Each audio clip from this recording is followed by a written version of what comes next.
Welcome to Inside Insight, your quick hit of tips, tools, and trends for manufacturing, distribution, and Dynamics 365 Business Central, brought to you by Insight Works. Welcome back to the deep dive. You know, if you're in manufacturing or distribution, there's this paradox that just drives planners crazy. You spend ages, weeks, maybe months, building this really solid-looking demand forecast. The prediction seems great. Yeah, the numbers look good on paper. Exactly. But then you look at what's actually happening with inventory. Yeah.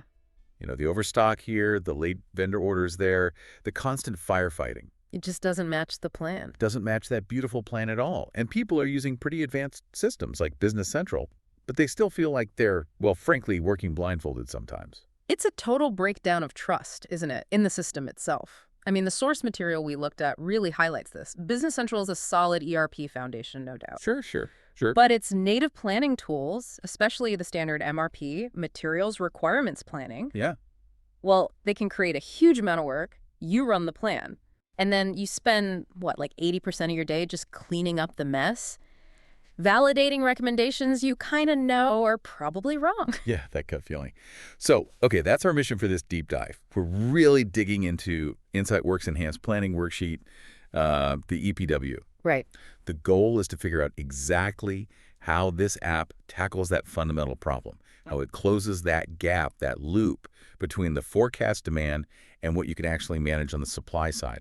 We want to see how it gives manufacturers, distributors, the kind of visibility and control that maybe the standard BC tools just don't quite offer out of the box. And we really have to start by framing that core problem, like you said. If you're a planner using BC, you know that feeling. You hit run MRP and boom, you're staring at a screen full of suggested actions that just feel half-baked.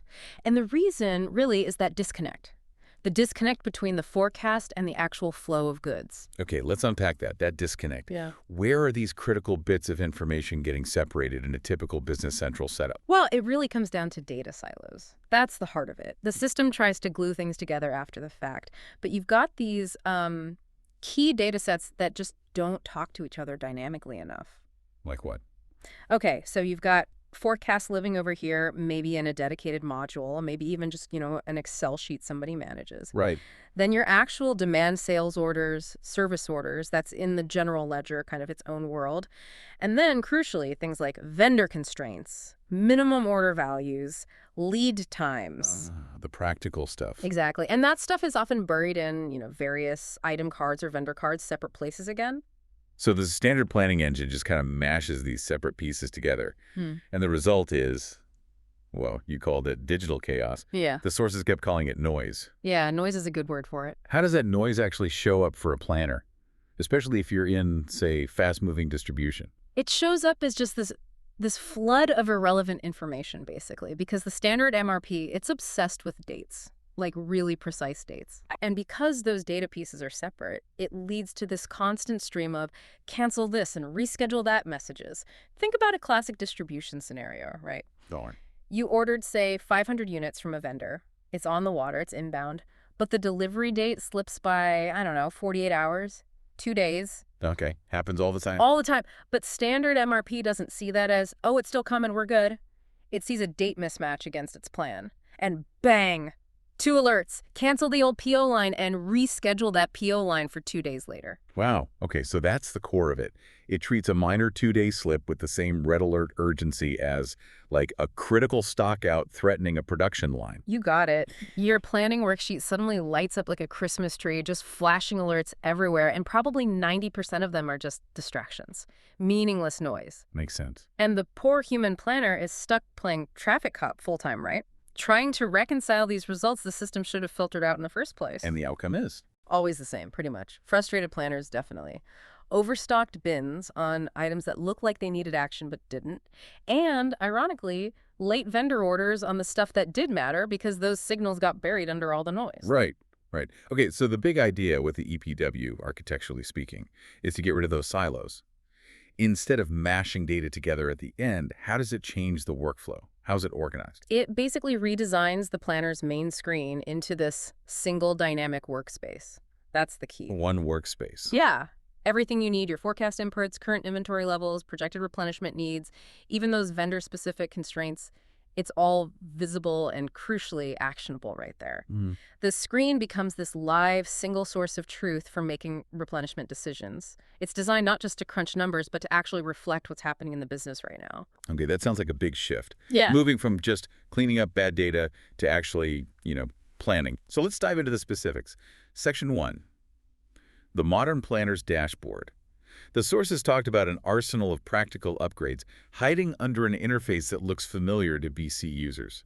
What's in that arsenal? Yeah, it looks familiar, which helps with adoption, but underneath, it's really about giving planners control and context instantly. Things they probably wish they had out of the box. Like what? Give me an example. Okay, first big one. Visual supply and demand summaries.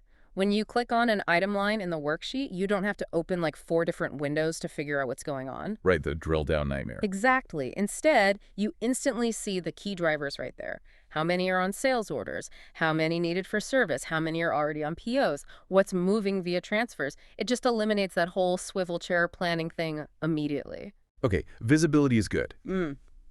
But here's where it gets really tricky, especially for distributors. Yeah. Vendor logistics.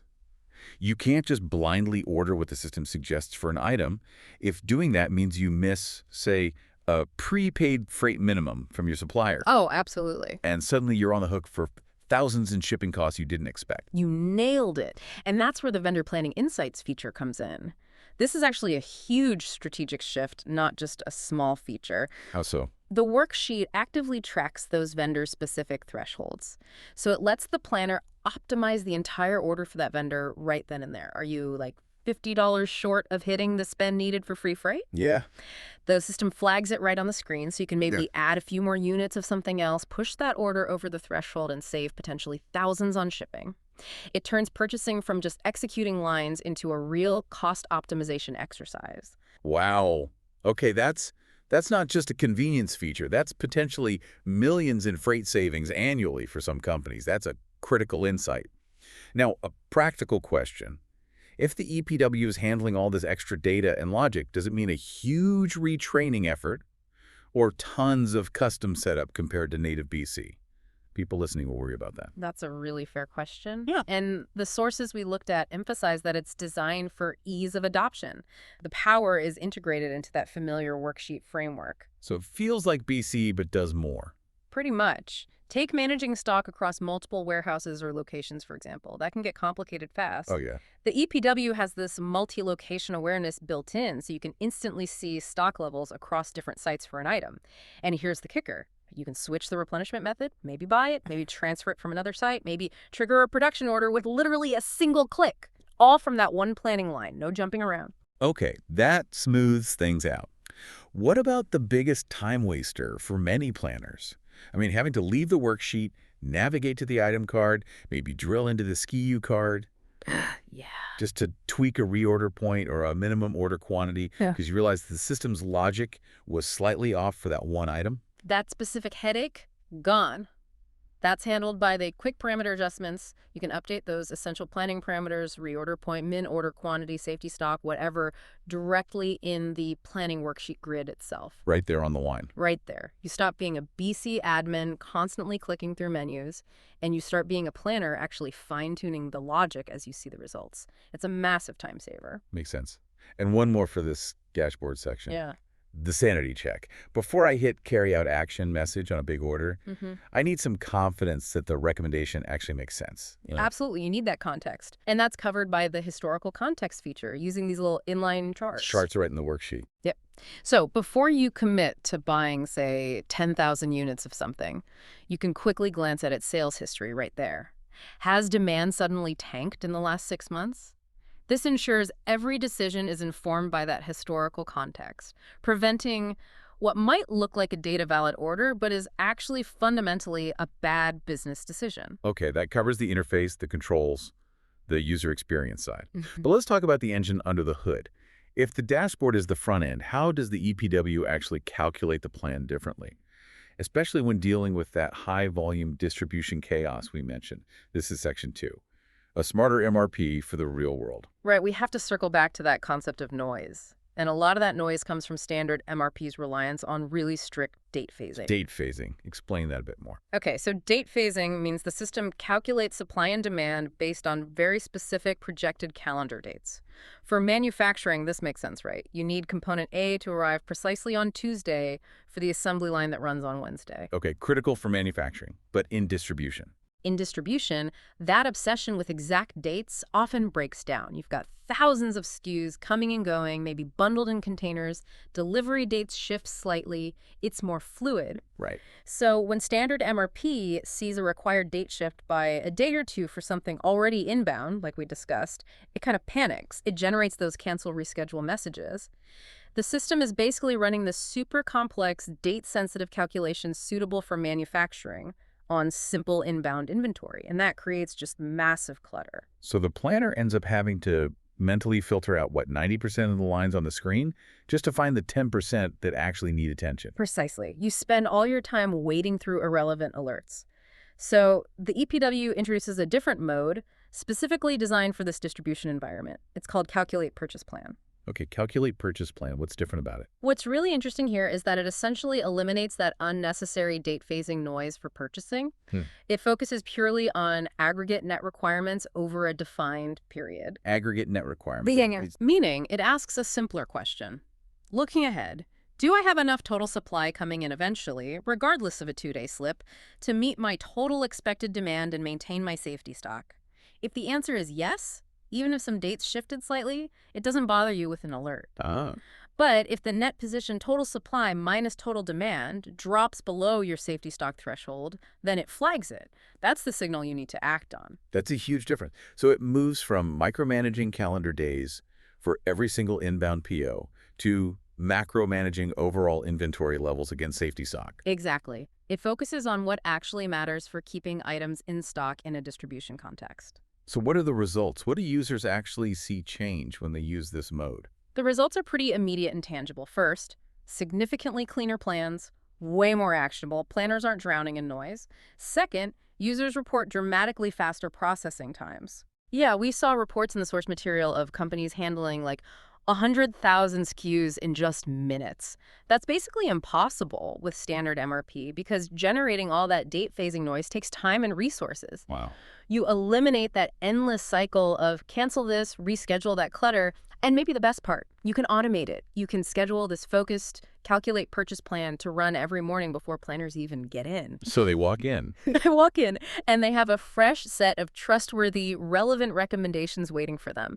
It completely shifts their role from reactive cleanup artist to proactive plan reviewer and strategic thinker. That really does sound like moving the planner up the value chain, from just tactical button pushing to more strategic oversight. Okay, let's take it one step further. The highest level of integration, Section 3, tying forecast to execution.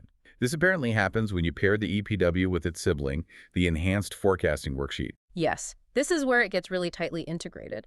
When you use the full Enhanced Planning Pack, which includes both tools, the forecast stops being just a static number on a report somewhere. Okay.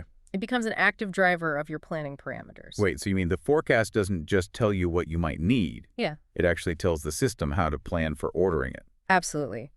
Those forecasted quantities, which themselves might be coming from sophisticated tools like Azure Machine Learning, pulling in external data, they automatically adjust key planning settings right on the item or SKU card. Automatically adjust them, like what? Yeah. So let's say the forecast, driven by ML, predicts a huge spike in demand for item X next quarter.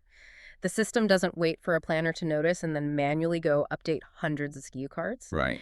It automatically increases things like the reorder point, maybe the default reorder quantity, the safety stock levels for that item based on that forward-looking forecast. Wow, that dynamic adaptation. That's powerful because it removes that huge lag time, the gap between knowing something might happen and actually adjusting your planning system to prepare for it. Exactly. You eliminate the human delay and potential for error in translating forecast insights into planning parameters. The forecast becomes the engine driving the planning logic in near real time. So this integration ensures that every PO, every transfer order, every production order that the EPW suggests. It's directly traceable back to an informed, data-backed forecast. It creates that seamless handshake. Forecast to flow without the disconnect. That's the goal. Okay, let's bring it home. Let's talk payoff. For the listener, the planner who's juggling hundreds, maybe thousands of SKUs, multiple locations, what's the real-world ROI here? What's the impact on their confidence? Well, the number one payoff is just a massive improvement in decision quality and overall efficiency. You drastically cut down on that constant firefighting, less time spent reacting to bad suggestions from flawed MRP runs. Saves time, saves stress. Definitely. And because you have that built-in historical context, those vendor insights we talked about right there, the decisions you do make are just smarter, more informed. You're not just saving time, you're actively preventing costly mistakes. Can we put any kind of number on that? What's the financial impact look like? It's actually pretty compelling. Based on what users report, we saw multiple sources saying the tool often pays for itself on day one by preventing a single bad order run. Day one? Seriously? Yeah. Think about the cost of just one major screw-up. Ordering way too much of something that then becomes obsolete, or having to pay for emergency expedited freight because you missed ordering something critical that can cost, 5 times the normal shipping rate? Easily. So when you prevent even one of those big mistakes, the ROI can be incredibly fast and substantial. Okay, zooming out then. Yeah. The bigger picture. We know supply chain volatility isn't going away. It's kind of the new normal heading into 2025 and beyond. Yeah. Why is this kind of connective tissue, as you called it, so essential for Business Central users right now? Because Business Central, as good as it is, provides that solid transactional backbone. It records what happened. But in today's world, you need more than a backbone. You need a responsive nervous system. Good analogy. The enhanced planning worksheet, especially with the forecasting piece, provides that crucial connective tissue. It keeps the signals from demand, the reality of supply, and the execution of planning all linked together synchronously. It allows the business to actually sense and respond to volatility much faster. It transforms planning from this high-stress, error-prone chore into a much more confident, efficient, and ultimately strategic process. So we've really seen how the EPW aims to take planning out of that guesswork zone, that blindfolded feeling we started with, and turn it into a more predictable, confident flow.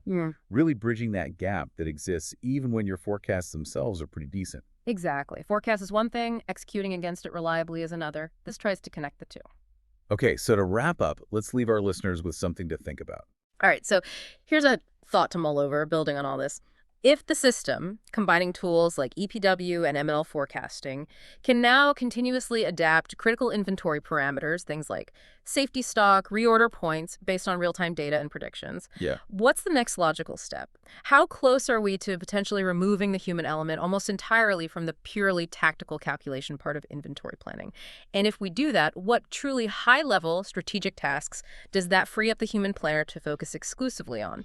Things like complex negotiations, long-term vendor relationship strategy, proactive risk assessment across the supply chain. Maybe that's where the human planner's unique value really lies in the future.